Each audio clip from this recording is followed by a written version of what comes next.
इमसाल 3 बाब। ऐ मेरे बेटे, मेरी तालीम को फरामोश न कर, बल्कि तेरा दिल मेरे हुक्मों को माने कि तू इनसे उम्र की दराजी और पीरी और सलामती हासिल करेगा। शफकत और सच्चाई तुझसे जुदा ना हो तो इनको अपने गले का तूक बनाना और अपने दिल की तख्ती पर लिख लेना। यूं तो खुदा और इंसान की नजर में मकबूलियत और अक्लमंदी हासिल करेगा। सारे दिल से खुदावन पर तवक्कल कर और अपने फहम पर तकिया ना कर।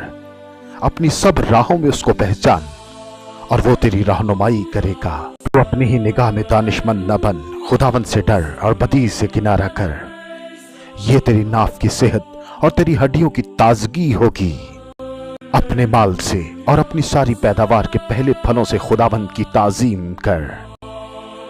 यूं तेरे खत्ते खूब भरे रहेंगे और तेरे हौज नई मै से लिबरेज होंगे। आए मेरे बेटे, खुदावन की तनबीह को हकीर न जानना और उसकी मलामत से बेजार ना हो, क्योंकि खुदावंद उसी को मलामत करता है जिससे उसे मोहब्बत है, जैसे बाप उस बेटे को जिससे वो खुश है। मुबारक है वो आदमी जो हिकमत को पाता है और जो फहम को हासिल करता है। आमीन।